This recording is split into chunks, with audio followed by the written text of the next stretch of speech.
I bet you're all wondering why I just did that, why I broke my favorite cast iron pan. And you can actually tell it says it's been well loved and well used. Besides the fact that I just broke it, there's some residue in here. And I literally just took this out of my kitchen. Now, why in the world would I go break a good pan? Because I am going to show you guys how to turn this into to this. Completely welded, fixed, repaired cast iron. Now, why would we weld cast iron? What's the advantage? What's the benefit? What's the reason, right? This is a, I don't know, $20 pan at Walmart. But you know what? There are other things you can't get at Walmart that are cast iron. A real common one, exhaust manifolds.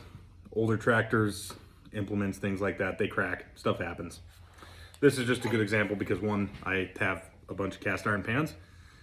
And I want to prove to you that you do not need specialty equipment, specialty training. You just need a technique.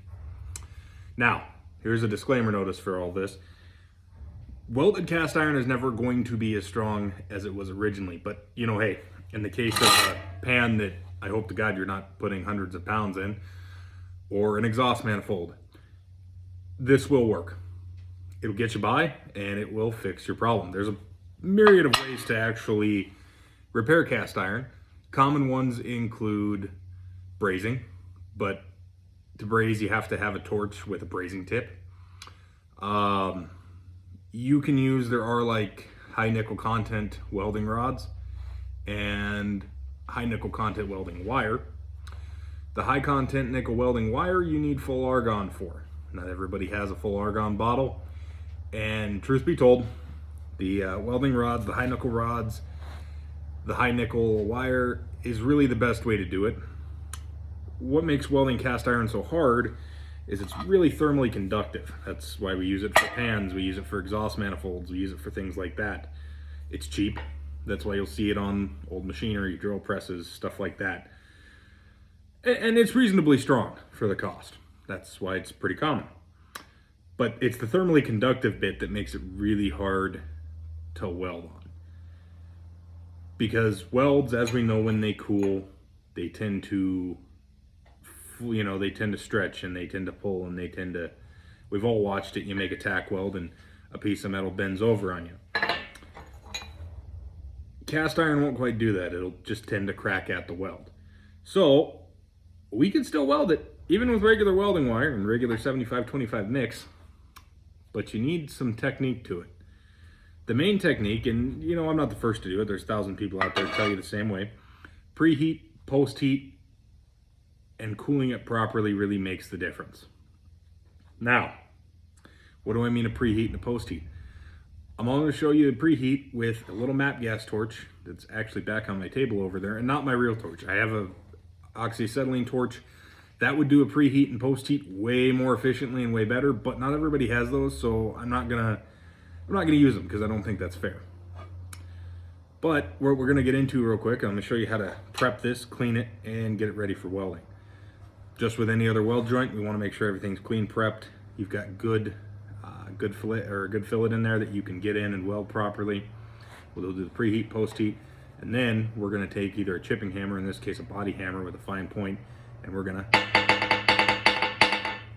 peen the weld. And that's gonna help with the cooling process. It's gonna help keep that weld from cooling too fast, and that's what we want. We don't want it to cool right away because that MIG wire weld is gonna cool a lot faster than the cast iron will and cause cracks. So we'll get into it real quick.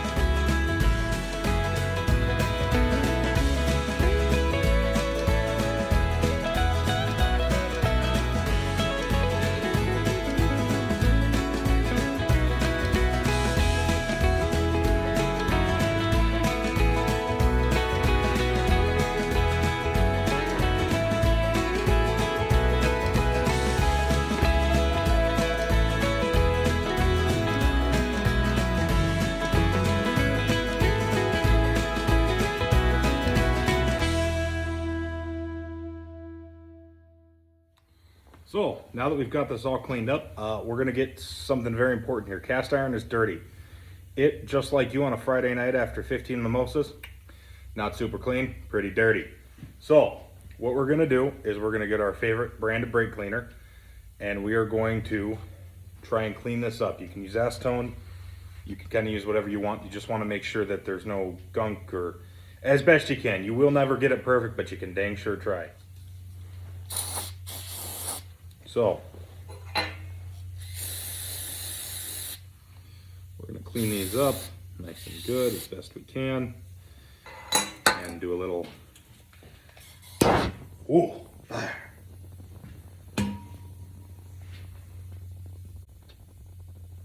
But we'll just let that burn off because it's really easy and fast, and this is a steel table. Warm up your hands a little bit. Ooh, oh. I'm getting a phone call. Alrighty, now that we've cooked a little bit, next thing's next. How do I want to position this, and how do I want to do a preheat? Now, one thing, I'm welding on a very heavy duty inch thick steel table. My shop is not super warm. It's like maybe 40 degrees in here. This pan is about, well, it's actually a little warm now because we fired it up. But something I do want to do is, if I'm going to be welding it, I'd like to keep it off this really cold steel table. So what we'll probably end up doing is just taking a little something, probably one of these 1, 2, 3 blocks that I've got, and I will stick it up on a 1, 2, 3 block. That way I know it's kind of up off the area. I've prepped these joints, so we've done a little bit of grinding just to clean them up. That way we're going to get good penetration. We've cleaned them. We've kind of knocked all the dirt off, all the grime, as best we can. Again, these welds will not be pretty. They won't look good, but they will work. A few moments later. Perfect. Just like that. And as you can see, we've got kind of a good little fillet all the way around. That way our weld gets some sort of penetration. And we've got her tacked up good. Now what we're gonna do is we're gonna bring a little fire into it.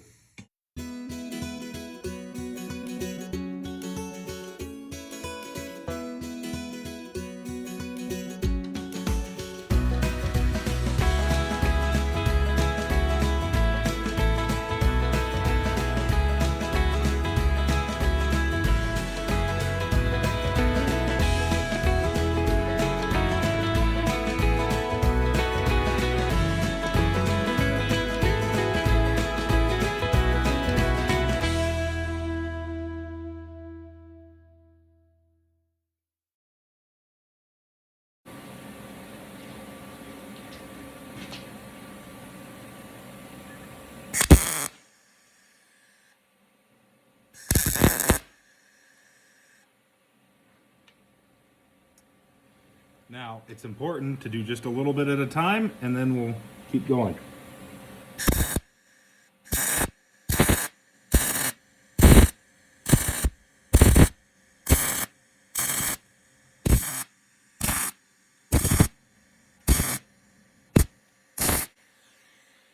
Now, you'll see I'm doing spot welds, just little bits at a time.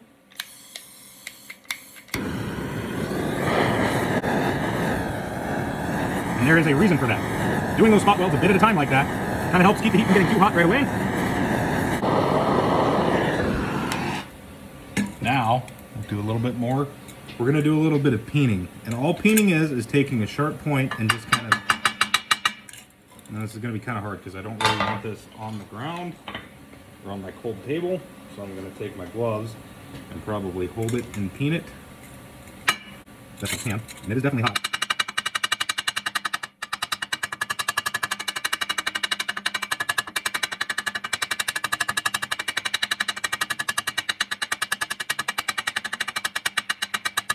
Now, to the back side. So what we'll do is we'll flip this over. I'll use my other weld glove here.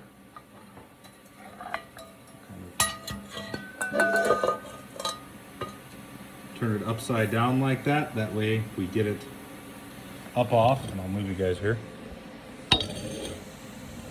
That way we get that kind of up off the ground there. Sorry for the interruption there. The air compressor decided it needed to talk to us.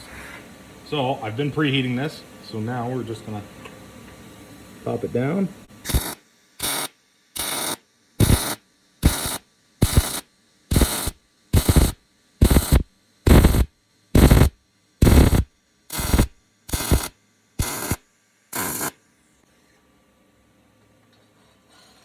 Now, it definitely isn't pretty, but it does work.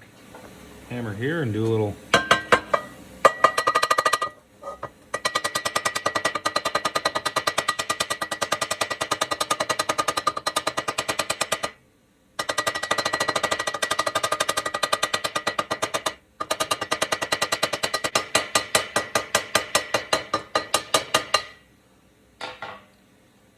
Now, how do we want to slow cool this thing? We could just keep heating it, heating it, heating it.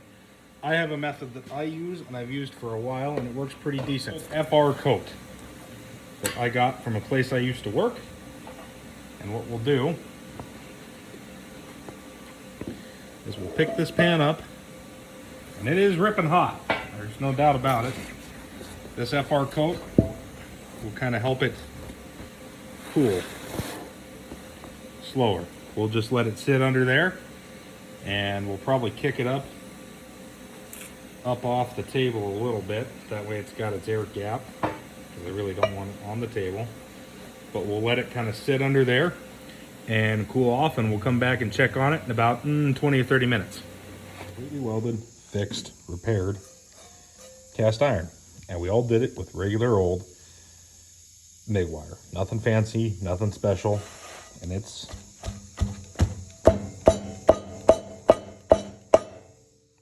not coming off of there. Now, I will let you know it's going to be a little bit weaker. That's just typical. And what'll happen generally is if it's going to break again, it'll break in the heat affected zone around where we did the welding. But as far as for like a pan or something that doesn't take a shitload of stress, this will do it. And it'll do it every time.